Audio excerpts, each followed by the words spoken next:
Hello and welcome to the All 12 Signs video series for the Aquarius New Moon, which is happening on the 9th or 10th of February, depending on where you live on this glorious planet. I will be reading for Cancer in this video.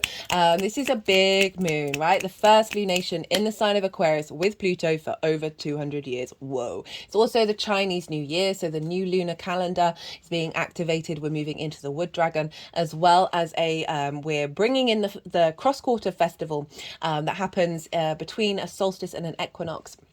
And in the northern hemisphere, this is Imbolc, and in the southern hemisphere, this is Lammas. So we've got big energy showing up for this Aquarius new moon. My name's Chloe. I work with card divination, astrology, and I channel energies through my body. I've been channeling physical light language for nearly 3 years, and I've recently had a vocal light language activation. So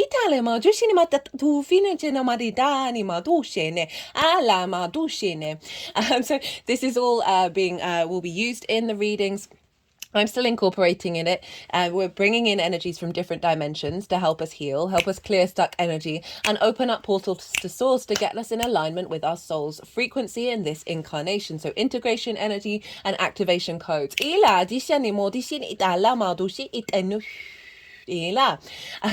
as I said, even if you're not consciously aware of what's going on, this is in alignment with your higher self, with your soul, to help realign.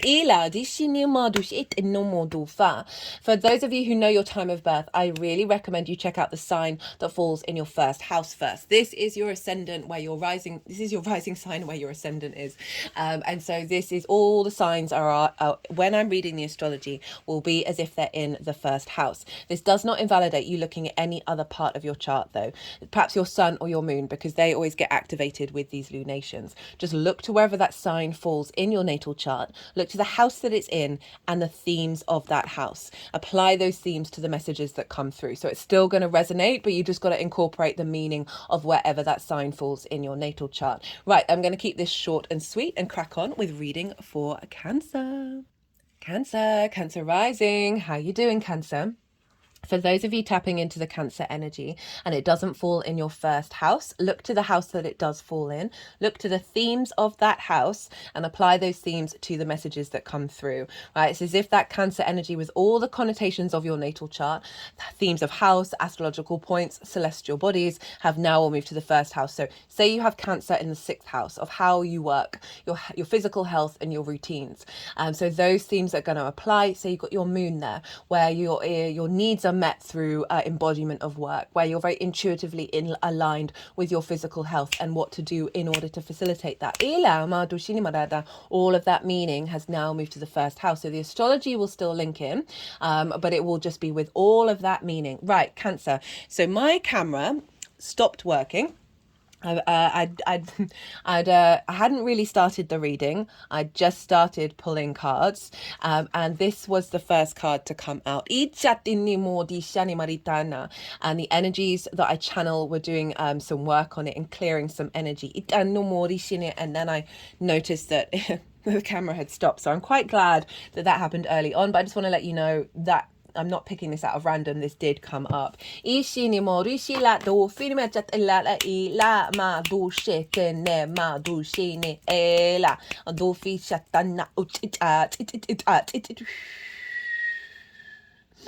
currently I'm working with 3 guides who I'm channeling. For those of you who might not have seen the introduction, sorry, regular viewers, I know I'm repeating myself, but just want everyone to know what on earth is going on. That I've channeled physical light language. This is the movements that you can see here for nearly 3 years now. And recently I've had a vocal light language activation. And there's 3 guides at the moment, and the one that was they were kind of all coming out then. This is the feminine yin energy. This is more ethereal, linked into healing and attunement. They just got my hand over my heart area, and now over the heart chakra, back up to the throat. So I've also got a more masculine yin energy.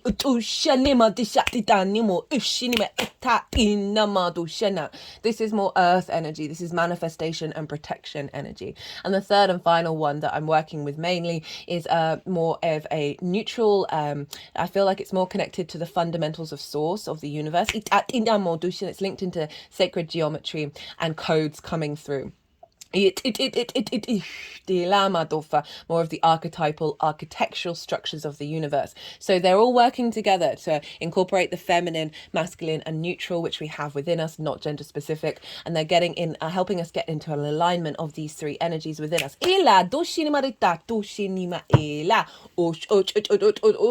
This sound I've noticed comes out when they're clearing energy.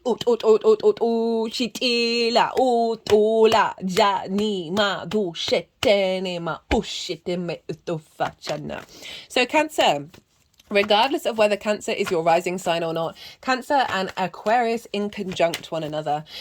In conjuncts are not a traditional main aspect. This can feel a bit discombobulating because it is working with 6 different energies. Okay, so Cancer, you are cardinal, water and yin, night in nature. Aquarius is fixed air and yang, day in nature. So 6 different energies trying to figure out how to work with one another. So, I love an in conjunct energy. I think it's really phenomenal, but it can involve a little bit. It's like herding cats, basically. You got to put the practice in order to get the skill of herding cats. So as long as you acknowledge that, okay, there's 6 different energies trying to work out how to work with one another, there can be miscommunication, misdirection, a sense of putting in a lot of effort, not necessarily seeing the results immediately, because, this all does take time.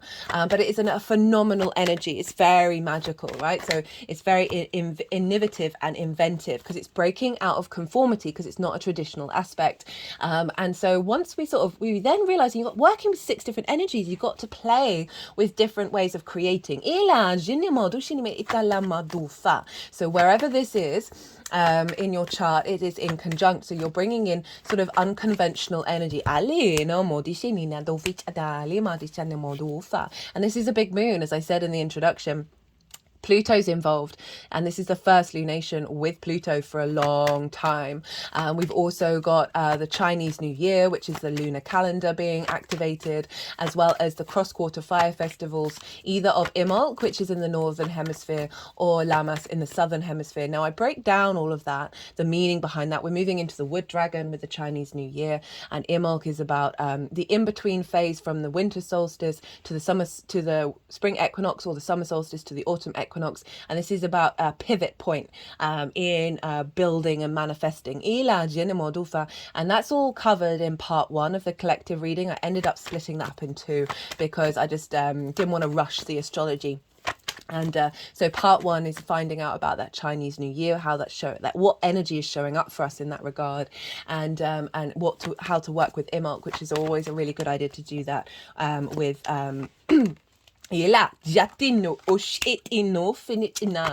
which is always really good to do around a new moon. So those are the overall themes. I'm pulling cards for 3 different piles. The first pile is the energy leading up to this new moon. I work with 6-month cycles, so this is from the full moon in Aquarius that we had during Leo season.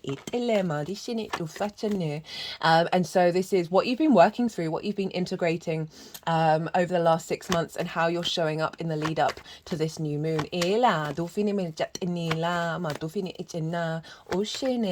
The second pile is the energy of the new moon itself. So as I said, I work with 6-month cycles, so if you're watching this after the event, you're not missing out. And this is, I see lunations as portals, energy portals that bring in downloads and activation codes.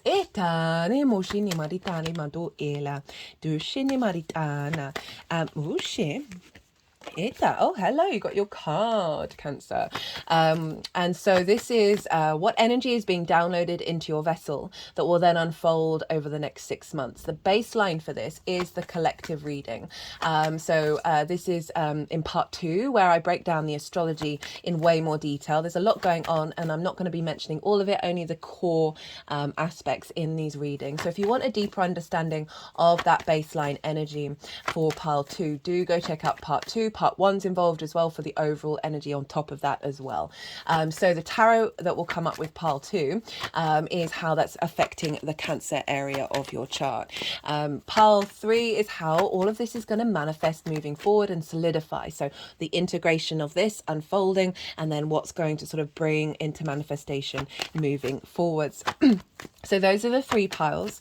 A new moon is a great time to set intentions or embody the energy of intention moving forward. And this is because the moon is her darkest. She's her most receptive, very yin energy. Our unconscious mind, our intuitive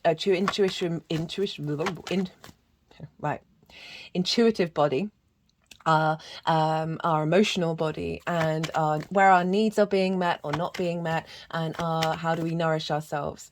So she's her most receptive. Our unconscious is very susceptible to what we are planting around this time, and this is because it's come into conjunction with the sun, and we get an activation of new cycles when we have conjunctions. And so the conscious mind, the vision, the clarity, the animation, the purpose and will of the sun is pouring into our unconscious space. And so you'll find, even if you don't set intentions, you'll just find yourself intuitively taking action around elevating your needs, elevating your nourishment and your intuitive body, and emotional regulation. If you do set intentions, obviously do what's right for you, but I do find what's best is sometimes is to write everything out and then burn it, or however you want to break it down, and then tap into the emotion that you'd feel if all those things came true. But the reason why I'm saying sort of don't necessarily confine yourself to like plotting it all out, because then that's blocking the ability of the universe to come in and create things that are beyond your comprehension. Even if you don't set intentions, you're still getting the energy download that's then gonna intuitively unfold. Now, Cancer rising. Where is this happening for you? This is happening in your 8th house, the house of transformation. This is the outside world's resources, right? So this is there's many things show up in the 8th house. This is can be mortgages, and this can be loans, taxes, car insurance, that kind of thing, because you're dealing with the resources from the outside world, or giving your resources to, in terms of the taxes, to the outside world. This can also be bonuses and commissions, so like one-off chunks of money and inheritance, both 3D and cosmic inheritance. It is about the give and exchange, the receptivity between you and anything other than yourself. This is where relationship dynamics show up, whether that's with the outside world, with cosmos, or with one-to-one relationships or friendship groups. So this can be time, money, things, energy, intimacy, what you share and what you receive. We can have codependency here. We can have scarcity complexes around not feeling like you're supported or getting the resources that you need from the outside world. This can be an activation. We can give too much, we can take too much.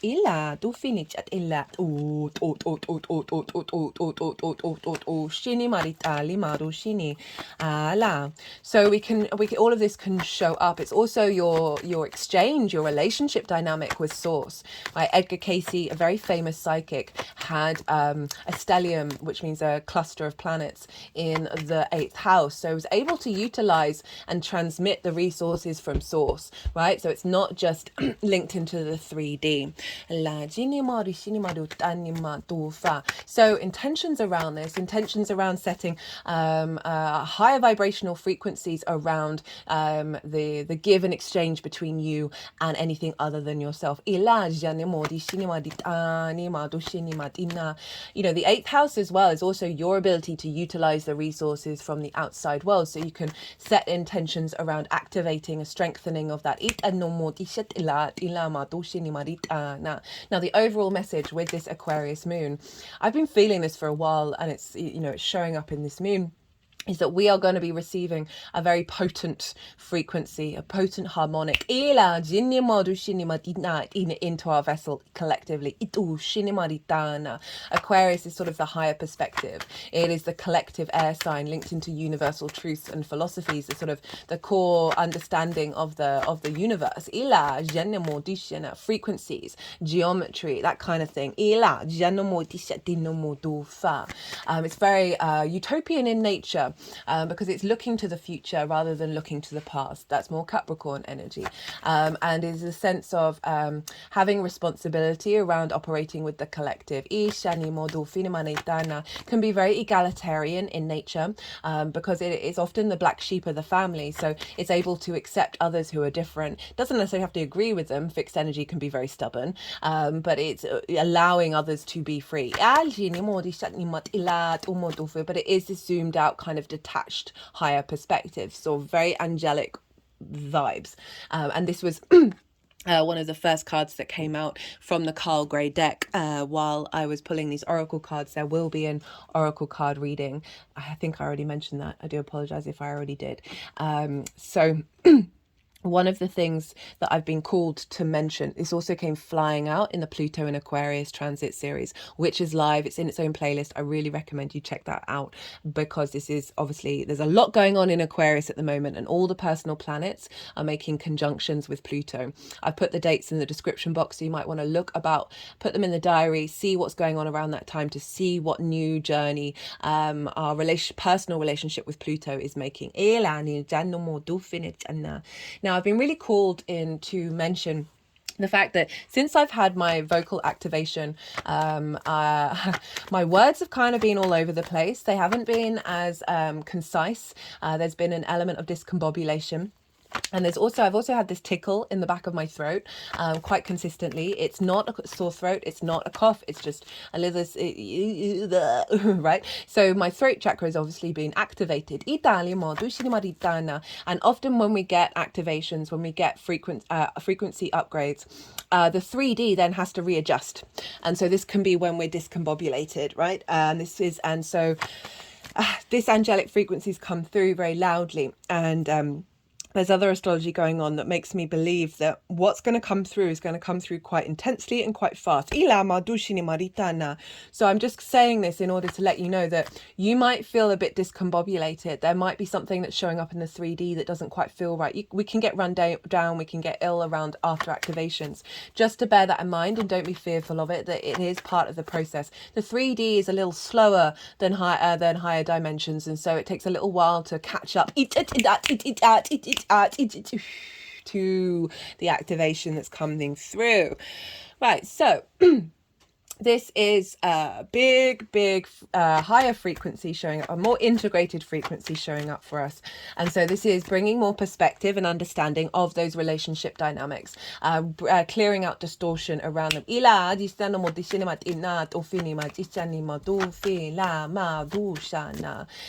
Bringing in a new clarity around understanding the core of the universal truth to you. As I said, we can codependency here. There can be not feeling supported, feeling left out in the cold. The 5 of Pentacles often shows up in this transit, that is helping navigate that and clear that out, and bringing in a more integrated frequency.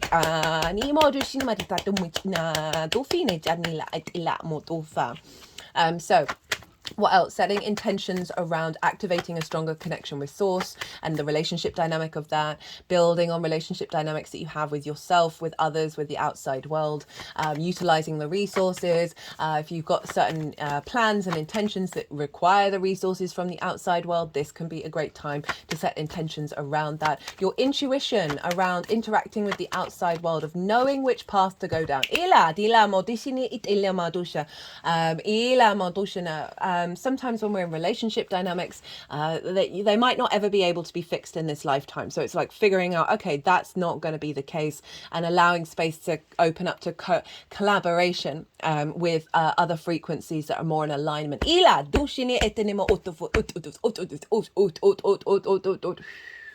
I have the deck over my heart chakra.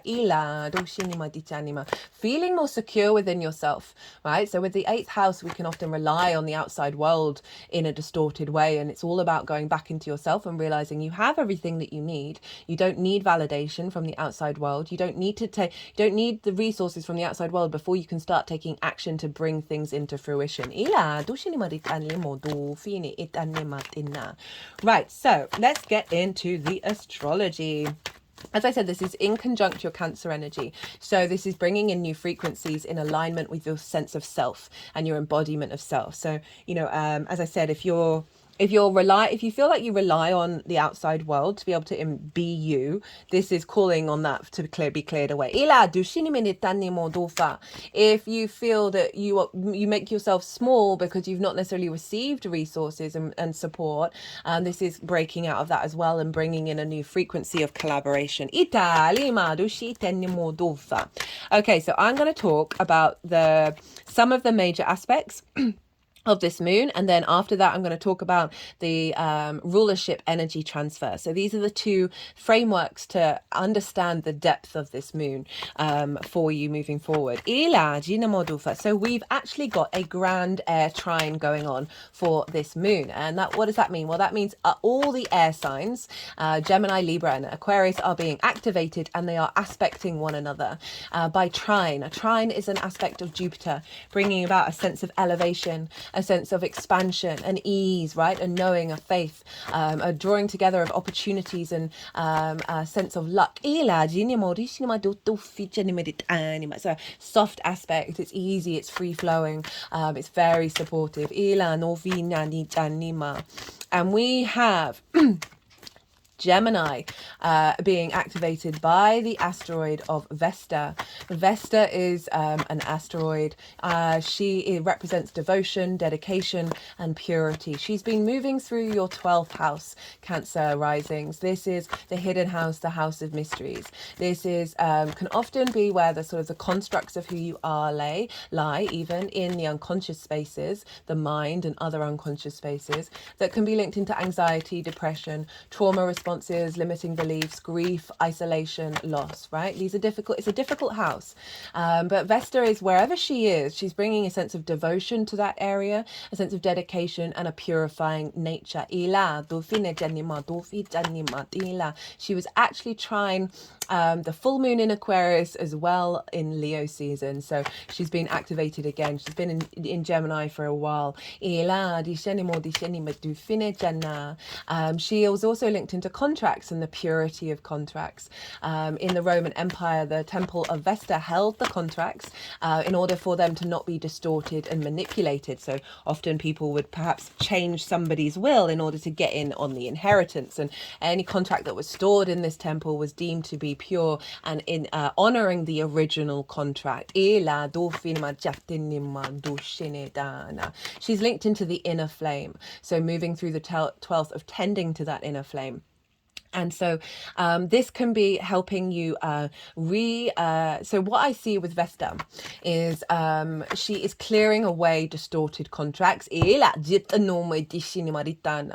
the 12th house, we can have distorted love language in our unconscious space that has recreated relationship interactions with you and anybody else that is based on sort of scarcity or fear or any of these things that may be deep in your unconscious space.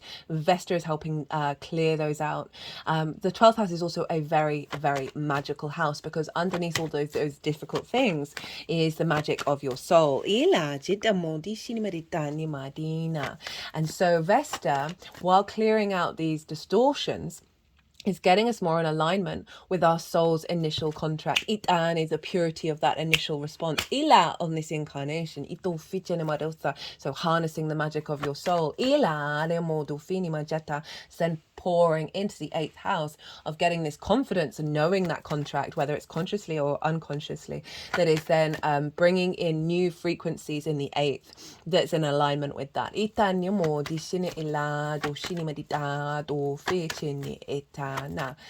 Now, the South Node is over in Vesta.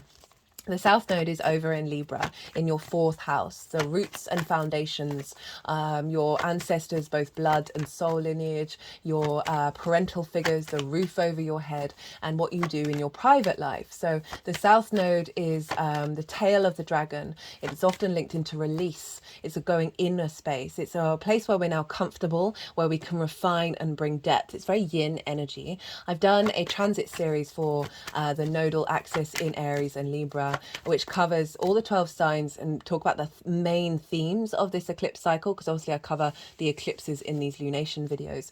If you want to go check that out, particularly because this is both Aries and Libra are squaring your Cancer energy, regardless of whether it's your rising sign or not. But for Cancer rising, this is in angular houses 4th and 10th of the North and South Node, and these are pivot points in your chart. They're very powerful energy, so having eclipses in this area of your life is going to be changing the fundamental foundational structure of your chart. Now the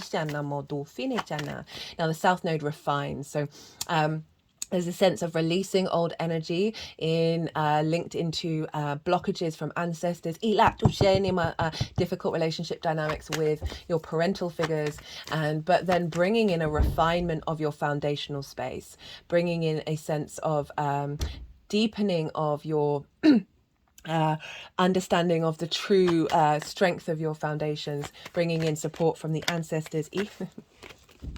That's hilarious. Bringing in support from the ancestors. It's a very esoteric energy, the South Node. It's an inner space. So cultivating that. So we've got this trine, this grand air trine between these three houses that are feeding into this new moon, right? So Vesta's helping clear out some clutter in the unconscious space, dedicating yourself to your soul. This South Node is refining your understanding of your structure, your foundational energy. That's then feeding into the 8th house of any distortions around those kind of relationship dynamics. It also can be activating a refinement of clearing out of any codependence relationships or love languages that you've learned from your parental figures, or then embedded in your unconscious from early years, that's then affected the 8th house.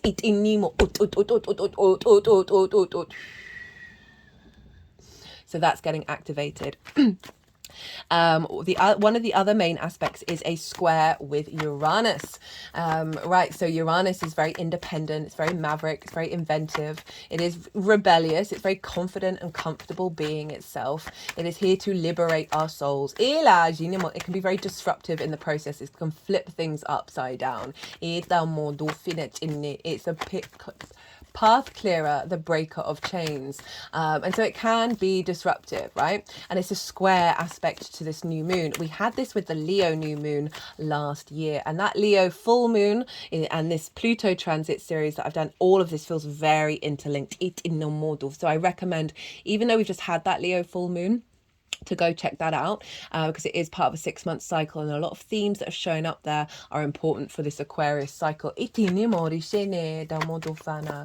So Uranus is gonna so this square is an aspect of Mars, which can bring up conflict, drama, frustration, winning at all costs. And Taurus for you is over in your 11th house of hopes and dreams, friends, groups and alliances, and reaping the benefits from your 10th house, which is your life purpose, your career. And Uranus has been moving through there for a while. So there may be things that show up over the next 6 months. Remember, this is a new moon, so this energy is being activated and will unfold, that is releasing tension around blocked energy, around hopes and dreams.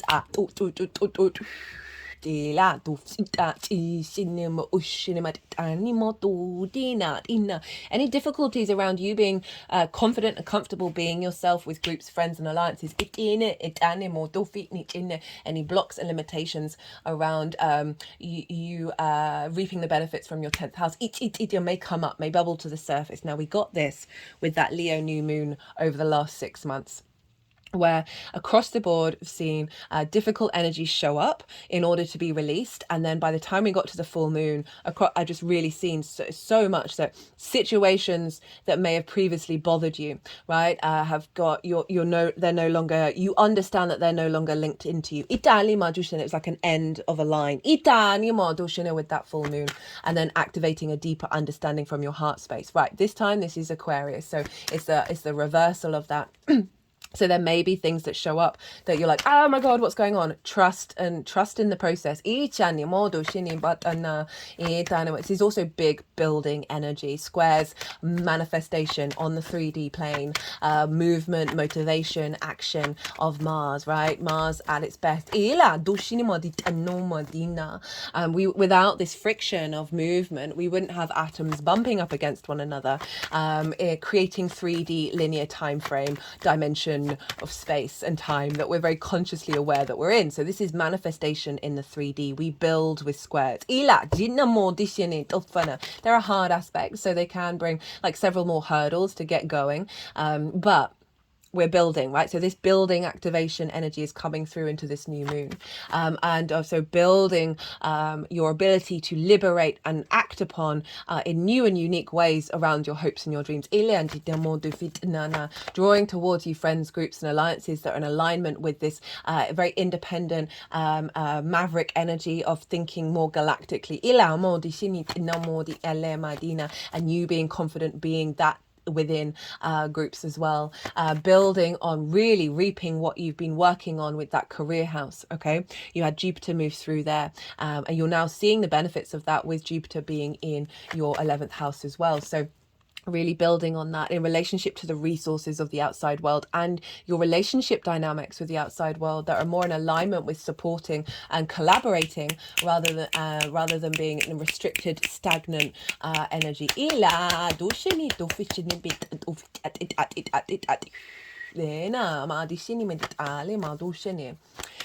We also have a harmonious aspect with the North Node and Chiron over in the sign of Aries. I was talking about your 10th house. So now this is in your 10th house of your life purpose, your career, your reputation, often how the big outside world sees you. It can link into bosses as well. North Node is where we're headed for, what we're striving for, what we're hungry for. And Chiron. So this is a big conjunction that's going to happen on the 19th of February, about 10 days after this moon. All the details in the description box. That this is one of the major aspects that the North Node is going to be making, so Aries in your 10th house are very independent, very autonomous. I am energy. You're striving for change. You're building. Big eclipse energy is going to be activating this. About this conjunction. And so. With Chiron is the wounded healer, right? It is the wisdom keeper, the guru who learns through difficult struggles. And with Chiron moving through Aries, just generally, this has been an impingement on the I am, on the autonomy of the individual. We've seen this across the board. It's building and building and building. That with this conjunction to this North Node, what I've been picking up on in relationship to this lunation, not necessarily overall, is that Aries is the frontier. Aries is the energy that wants to go into a new frontier, right? To go expand against the boundaries. It wants to experience life through its own energy, right? So it wants to try new things and explore, right? It's very the adventurer. But with Chiron, this is about wounds and what we learn from those wounds. And what I've felt is that this new frequency coming in is elevating us beyond the known constructs of our understanding of universal truth. Because of Pluto, okay? And now with this Chiron energy, right, so often, not only in this lifetime, but in many lifetimes, ancestral stuff, we will have held the energy of being that, of going into new frontiers. And that may have caused wounds physically, emotionally, mentally, spiritually, that then may have made us retract, right, and have that wound and really struggle with that and not necessarily want to explore anymore. Want to be more safe. So what I'm getting with this is with the North Node, we're striving to find understanding the wisdom that is going to help take us forward to expand into frontiers that we would never have crossed our minds. So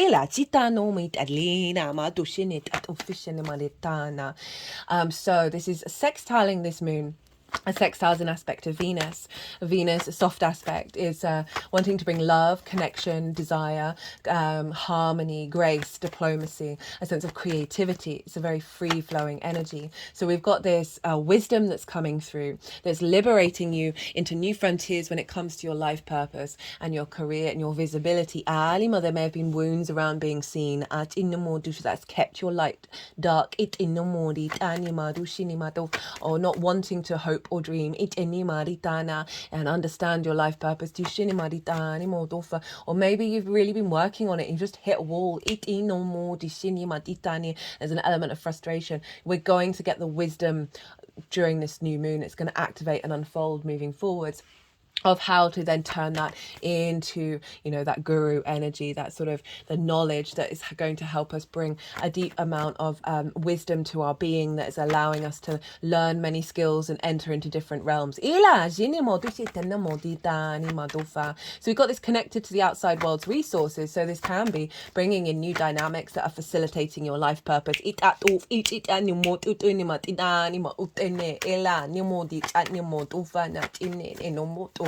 Getting support from the outside world, being in more harmonious relationships with business partners, clients, friends, loved ones, that then are helping facilitate this expansion of your life purpose. Now, Pluto is conjunct Mercury at the time of this new moon. The exact conjunction was on the 5th of February, yesterday, at the time of recording. So you might want to look back to then and see what got activated around then. There's also some other conjunctions. Mars is going to conjoin Pluto. Venus is going to conjoin Pluto. Mars and Venus are going to conjunct, first time in a couple of years. So we've got this big activation around the Aquarius energy. So Mercury, yes, conjoined on the 5th, but this is still very closely conjoined Pluto, and Mercury in Aquarius is able to sort of draw into higher perspectives, figure out how to get us to the future.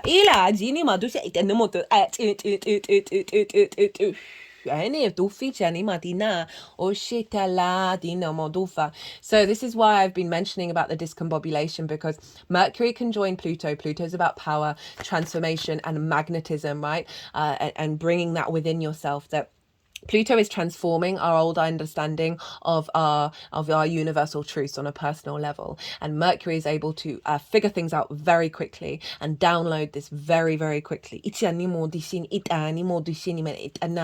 there's and especially with the square to Uranus, that this is going to get activated, and we're, you know, with this being around Imbolc and the new year, there's a real sense of momentum here.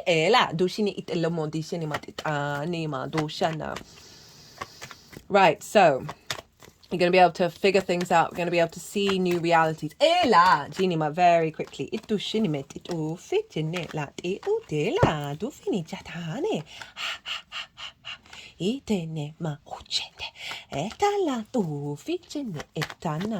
Now let's get over to the rulership energy. So we always want to look to the ruler of a sign, because the ruler of the sign influences the sign that it rules. So who rules Aquarius? That is Saturn traditionally, and that's who I work with. Saturn is next door in the sign of Pisces, and this is trining your Cancer energy, fellow water sign. And what I love about this is, right, Aquarius can be very logical. It can have that sort of detachment and perspective, right? That sort of straight line yang energy. Now,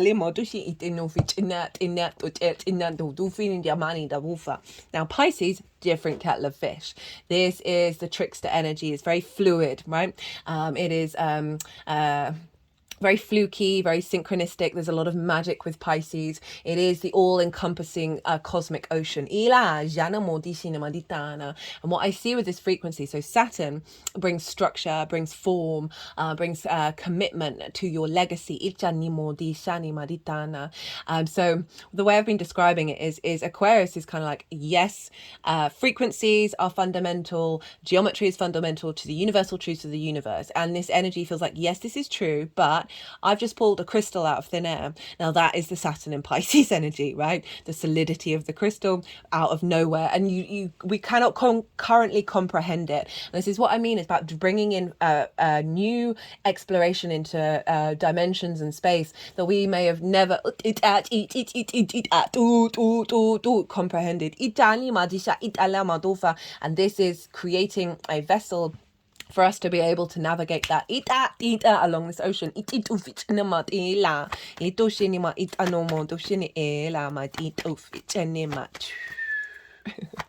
So Pisces is in your your ninth house. I do apologize. Your ninth house, it began, well, it's one of the magic numbers.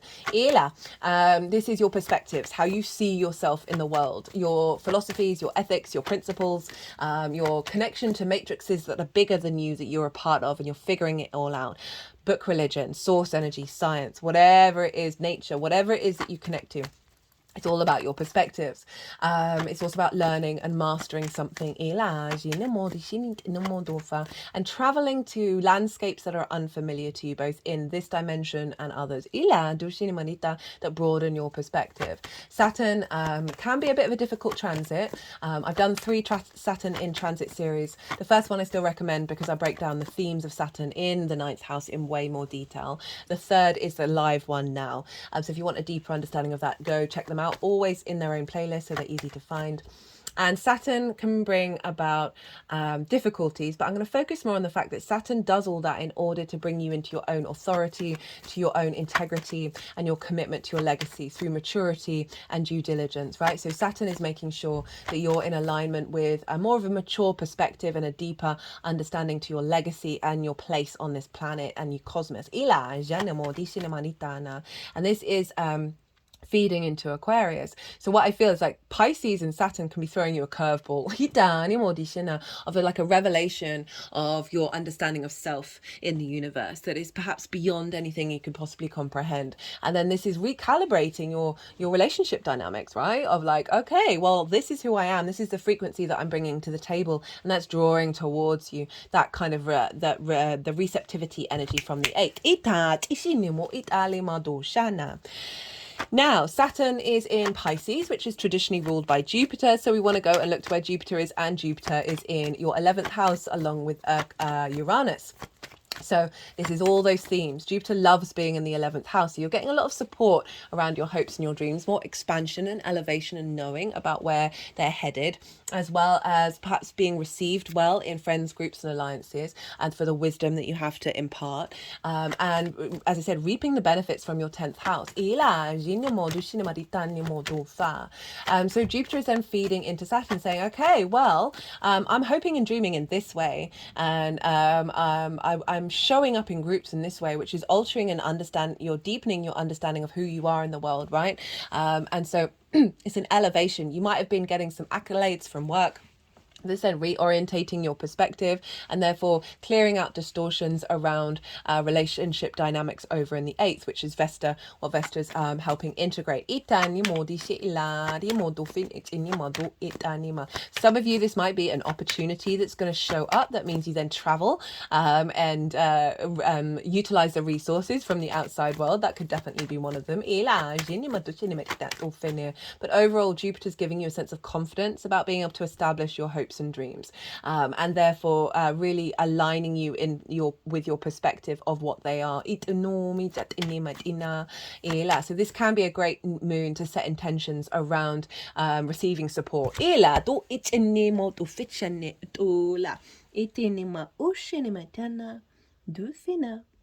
Now, Taurus is ruled by Venus. So we want to look to where Venus is. And Venus is over in the sign of Capricorn, which is opposite your sign, Cancer. Venus has been moving through there for a little while. She's been, she often cleans up, she tidies up because she connects and she brings harmony and flow and a sense of grace to the landscape that she's in. And so this is after Pluto has left. And so she's helping bring a bit of peace and diplomacy to what may have been unraveled and brought up with that Pluto transit. And your 7th house is the house of other. Excuse me. Sorry about that. I was getting the tickle come up. So the house of the other, this is partnerships, intimate relationships. This can be business partners, one-to-one clients, people you work with on a one-to-one basis, intimate friends, more personal friends, long-term committed romantic relationships, because it's linked into marriage, because it's linked into contracts, right? That honoring of the self and the other. and what you're committing to.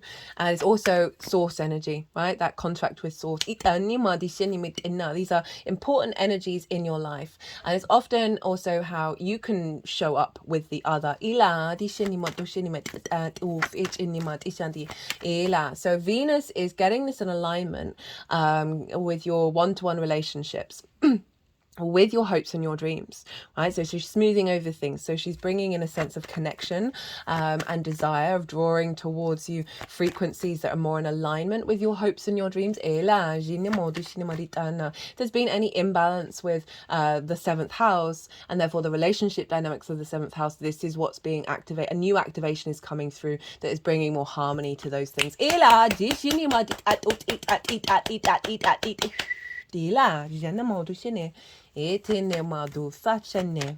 Because we've also got she's slightly in conjunction with Mars. They're not going to catch up with each other until Aquarius, so this is element of Mars committing to the actions of the seventh house, right, of putting in the effort and the hard work that's going to be part of the framework for this new moon unfolding. And so, yeah, very powerful energy. And obviously Capricorn's ruled by Saturn. So we've got this feedback loop between Venus, Saturn and Jupiter. And this is exactly the same as what we had with the Leo full moon, where we had a very fire and air orientated yang energy of a moon being held by earth and water. And we have the same here. We've got air, mostly air and a bit of fire. And then we're being held by earth and water. And so there's been some big changes. There's a lot of big energy going on at the moment, but I've noticed like the incorporation and the integration of it has been really in alignment, because we're being held by that earth, that solidity, that vessel, the sense of structure. It is creating this vessel for this energy to come into, and the water is smoothing it, right? Is bringing flow to it, and our ability to connect on in terms of our memory frequencies.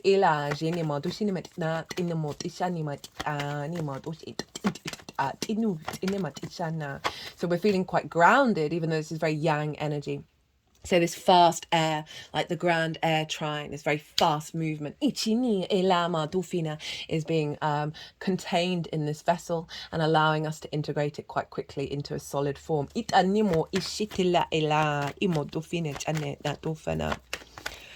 kind of everything that I wanted to talk about. There's more going on, but that's all in the collective reading in part 2.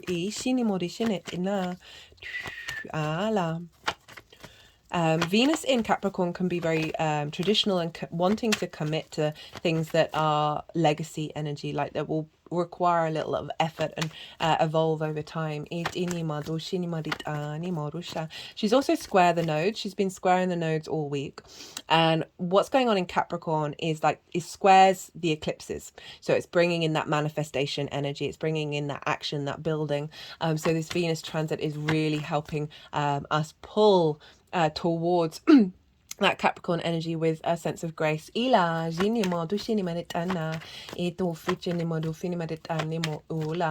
the transits of Cancer and Capricorn are the pivot points of the eclipses, where things start to manifest. Cancer, you're refining and letting go of certain aspects of self in order to bring depth and nourishment, and the 7th house is what you're striving for. That's in balance with your home and your career life. Right, look to where your sun and your moon are in your natal chart and the themes of the houses of them, because they're likely to show up with every lunation. So that's going to add on a more personal understanding to this transit. More personal element to what's showing up here collectively. Right, so they've put the deck down, which means everything that wanted to come out has come out. Perfect timing, thank you. So I'm going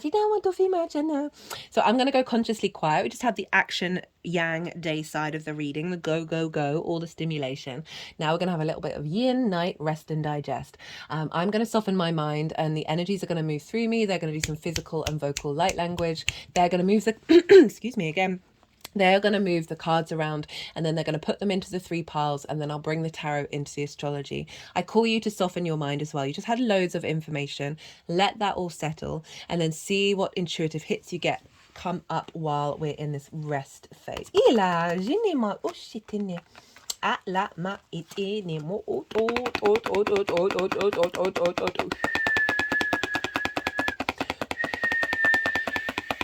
Dishi. Dila do itanema. Ela do itine ela. Ela. Utu. Chini maritanema la jatini marusha. Ela dila matufi chene etenema. Shini. Ela do fina chane ela la. Elo tu shene. Dushini me dush ela ma ita ifichini me finichini me dashini la yeshana yeshana itina do itila ita dila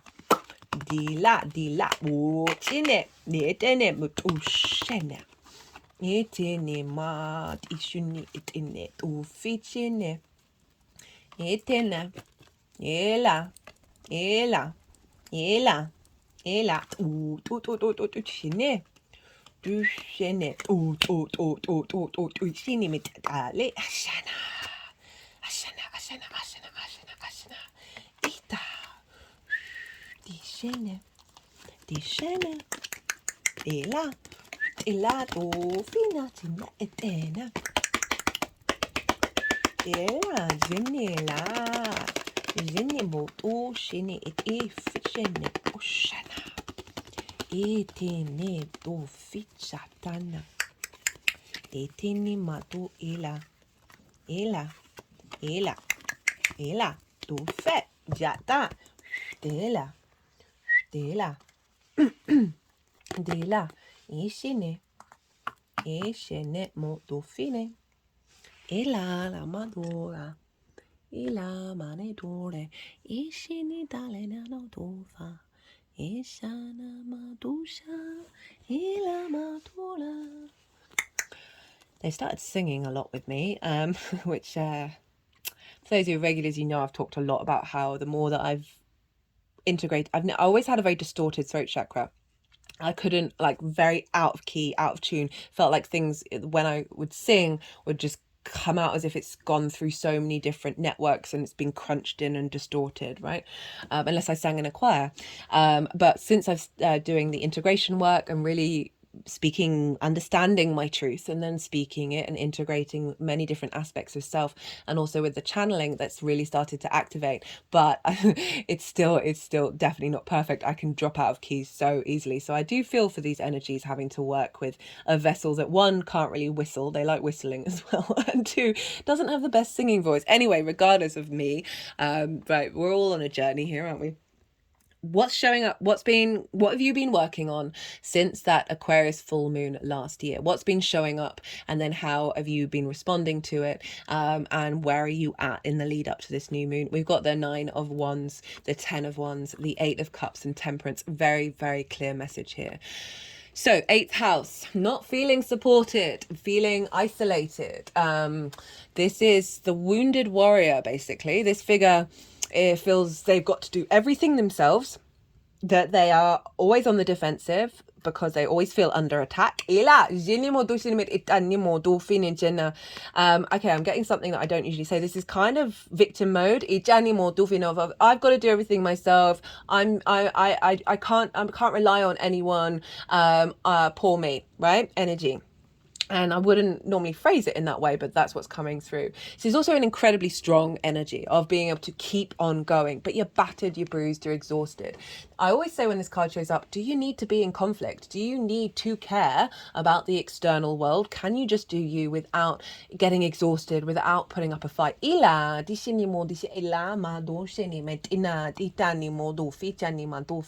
can't remember what it's called. I think it's this triangle of it's so annoying.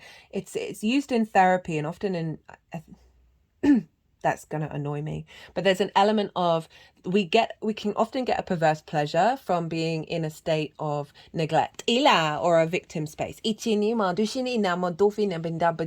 make us feel good. And I know that sounds counterintuitive, but the human being is a weird and twisted being. But there is not denying the fact that obviously this has come up for a reason, because it's probably based on previous experiences, and that can be past life energy that then gets recreated in this one, where everything may have felt like a conflict, where you've not had the resources or the support from the outside world in order to facilitate. Now, whether these events have shown up over the last 6 months, they may have shown up, or you've just had the space to sort of go, hey, I've noticed that this energy is within me. How do I work with that? What do I do with that? Is it serving me? Is this something I want to carry on moving forward? Because we've also got the 10 of Wands, which is kind of reconfirming that sense of having to do all the things, right? Having this sense of burden, this weight of responsibility, right? There's nothing wrong with hard work. There's nothing wrong. There's nothing wrong with doing lots of things and having lots of things to do. Is our mentality around it, right? This figure is hunched over. They cannot even see it's a beautiful day. So it's about perspective. Both of these are about perspective. And this is very sort of your passions, your drives, your activations, your momentum. There's a weight here. There's a heaviness here. And again, as I said, it may be that you've had lots of things that you've needed to do and you haven't had any support. Or these, you may have felt like that, but it's not actually the case. And or just getting lots of different things, pathways come up, that you have witnessed these things are showing up, but you've had the space in order to realize, okay, how do I shift my perspective? And the reason why I'm saying that one most is because we've got the 8 of Cups with Temperance.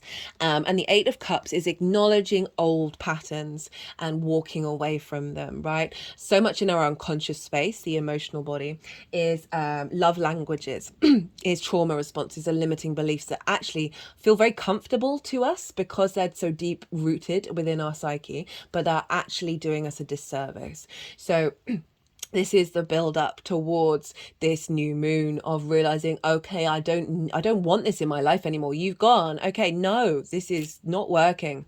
If this energy was working, stick by it, right? I love the 10 of Wands. The 10 of Wands has so much power in order to do all the things. I think we kind of miss that energy with the 10 of Wands, of the capacity you have to do the things. And it's more the perspective of feeling burnt out and changing that frequency. My third eye is actually really warm right now. Of bringing in a new perspective. Oh, that's an interesting. I haven't had that sensation before.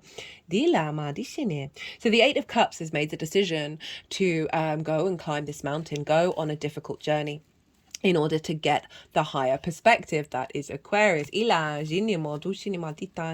this is actually Saturn in Pisces. So Saturn in your 9th house of understanding who you are in the world has been helping you reorientate your matrix and get a bit mature about it. So we've got Temperance, which is saying you've been working and alchemizing this new frequency. You've been building, preparing for this new moon. I feel collectively we all have, whether we've known it or not. So this is about alchemy of self, a refinement of all the parts of who you are to bring that into a new frequency. Traditionally, this is an angel. This and also in the original Rider-Waite, this water is going up into the cup, so it's going against the laws of physics. This is about breaking convention. This can be bringing in magic. This can be just generally alchemizing yourself to bring in a new frequency that means you are operating from away from this energy.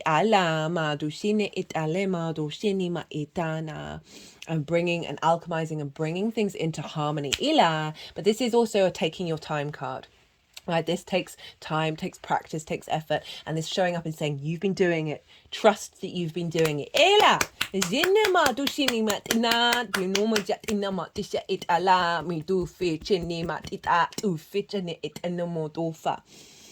Right, so the energy of this moon, wow.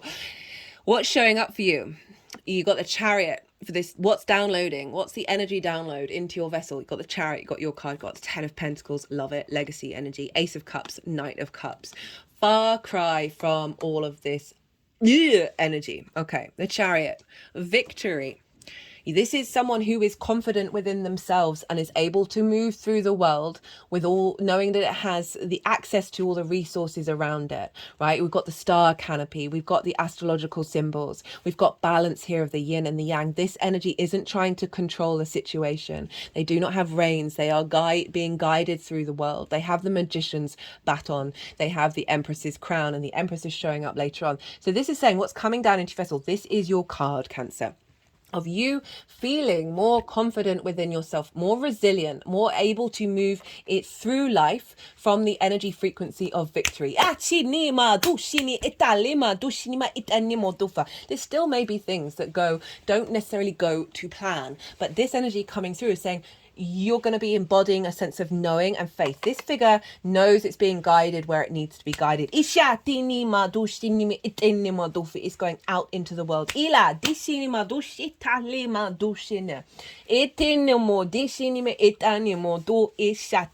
love it. Ishina with the Ten of Pentacles. This is legacy energy. This is stability and structure. This is where they're in a city, so they're in the outside world. There's two cards linked into the outside world here.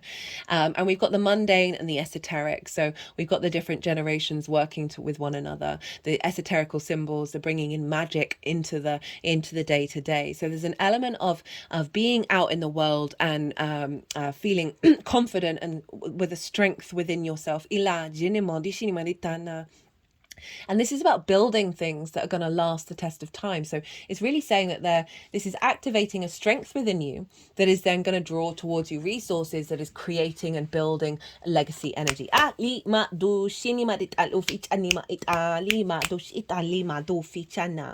we've got the Ace of Cups and the Knight of Cups. How wonderful. So the Ace of Cups is a renewal, an abundant state, right? An element of peace as well. You see the doves there, of bringing peace into your being, in your relationship dynamics. You're understanding that you're more in an abundant space rather than a burnt out, overburdened energy. And I love that it's come with the Knight of Cups. Knights embody their element and their suit. This is the true romantic, right? Not seeing things on the defensive, not seeing like you're burnt out, not feeling overburdened, not all of that heavy energy. The perspective is being integrated and changed. So you're now moving through the world with the expectation of flow in luck, right? There's a sense of love here. And ease and grace coming in with the Knight of Cups.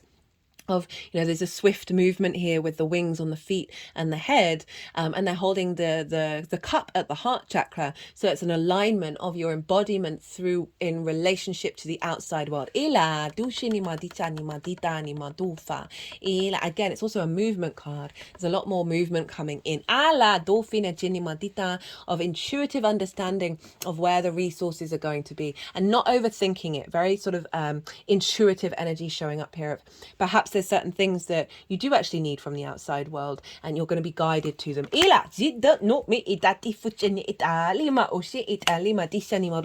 And in terms of relationship dynamics showing up for you, of being in a sense of receptivity of emotional understanding, and in the way that you give and exchange and the way that is received back towards you. What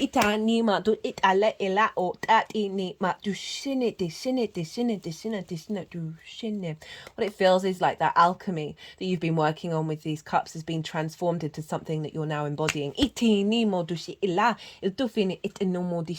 got the two cups here. Okay, so how this energy is manifesting moving forward, we've got Judgment, we've got another Ace of Wands, the Empress, and the King of Wands. No swords. You're the only sign so far. Oh, we've got Lady Justice though, but no swords. This is interesting, really interesting that actually what's showing up is different elements, which is kind of acknowledging the discombobulation, the inconjunct of the Aquarian energy, that it's showing up in different forms for you. It's not as direct and clear, but you're tapping into it through your emotional body.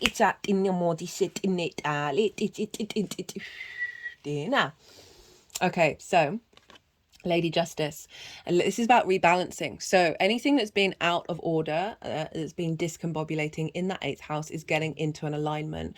Justice is about looking at things and situations with fairness and empathy. If there are decisions that have needed to be made, I feel like they're coming out in your favor with these cards.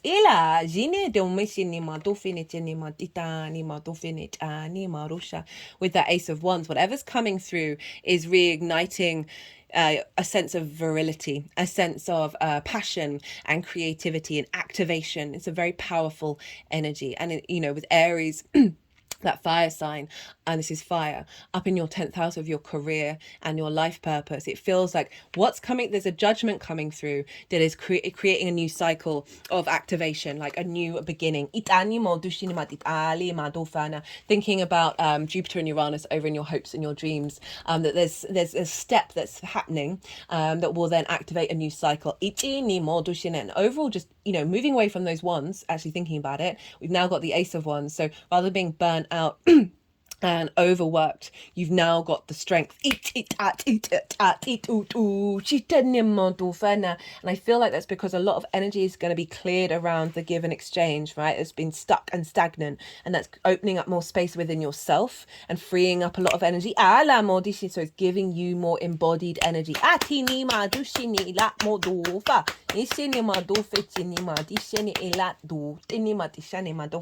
Perhaps more passion coming through and commitment from one-to-one relationships. Because Libra can, this is the Justice card is the Libra card, and it can often be linked into relationship dynamics. Then the Empress and the King of Wands. Well. So we are moving from burnt out and overworked to abundance and fertility. This is Venus's card. She wants you to feel good in the 3D world. She wants you to create and birth things into the world. She is within... her energy is so overflowing. There's a sense of fertility with her that is building and building and building, that you're activating a new sense of confidence within yourself that is then solidifying in feeling good about who you are in relationship to the outside world. You are seeing your own value. This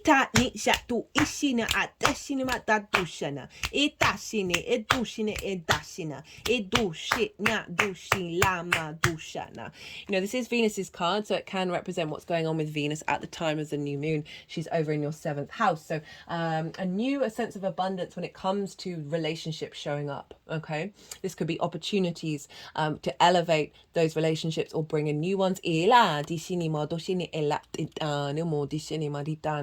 bringing back to Saturn over in your 9th, of how you see yourself in the world, feeling good about it, not feeling overworked, not feeling burdened, or just basking in the abundance that is around you. At the very least on an emotional level. With the King of Wands, this is big, confident energy. We've gone from the 9 of Wands, the 10 of Wands, to the Ace and the King. Couldn't get more different energy.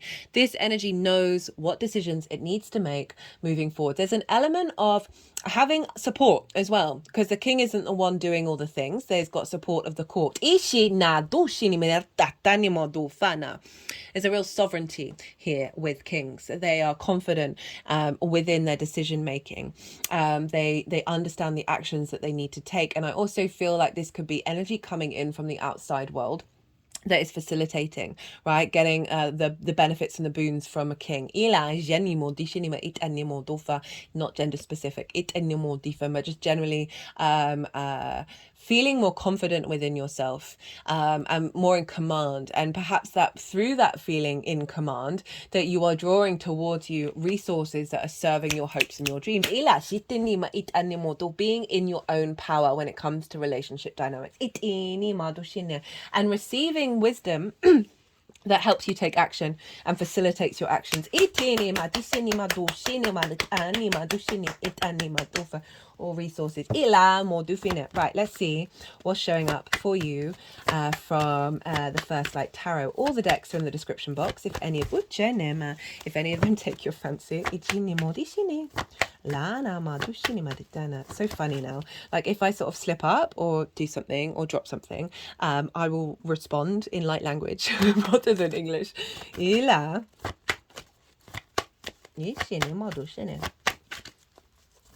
Ila do finish. Ila do halang.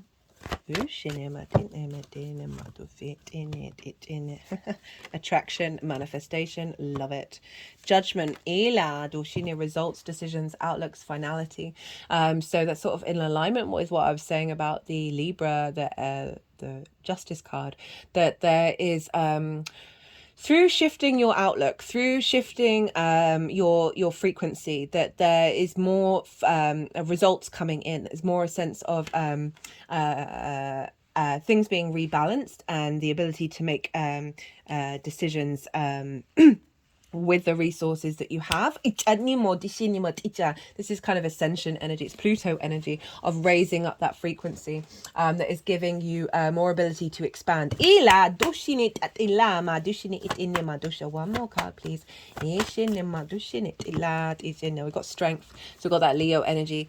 Telepathy, intellect, intuition, animals. So for some of you, this is also activating a very strong link with source energy. That is facilitating your growth and your hopes and your dreams. Strength is Leo. This is in your second house of your values and your skills and your resources. So really being more strongly aligned with understanding them. They're really focusing on the telepathy and the intuition. And I feel like this is activating, as I said, a deeper connection to source. That is calming a lot of the distorted energy. Giving you the strength that you need, right? That's very burnt out energy of the courage and the strength of heart to enjoy this 3D experience.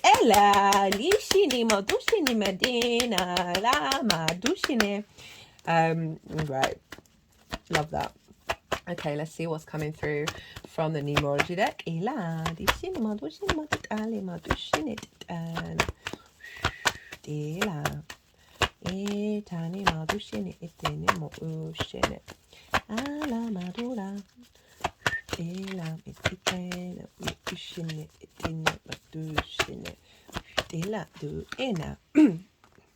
Interesting. Ishini marita chini matila do fini etala madu fini etani la dishini ma ushene etani marushene. But we're gonna get one more. Yeah, so it's highlighting the effort that you've gone through, right? Temperance requires effort, a re-alchemizing of self and realizing, okay, wait a minute, these things aren't actually me. These are linked into other energies. Who is me underneath all of that? Right, and then we've got spirituality, which is meaning of finding a deeper connection with source. And also just generally connecting to the meaning of your hopes and your dreams, that is facilitating the activation of deeper connection to resources and relationship dynamics having more meaning into them, and really drawing towards you frequencies that are in alignment with who you are. We've got this rebirth which you've been going through, of transformation that is then activating this whole new frequency that's drawing towards a happy ending. Whatever that means for you, that might just be a happy ending of no longer feeling this weight and not feeling supported by the outside world. Right, Cancer, I'm going to leave it at that. I hope you enjoyed this reading. I certainly did. If you did, don't forget to hit that like button. If you would like a personal reading, my email address is in the description box. Send me an email, let me know what you're looking for. Obviously, a mixture of astrology, tarot, channeling, all of these things I can incorporate. I like to tap into your energy and see what wants to show up, to add on the many layers. Yeah, goodness me. Be good to yourself, Cancer. Be good to those around you. And most importantly, be well until we meet again.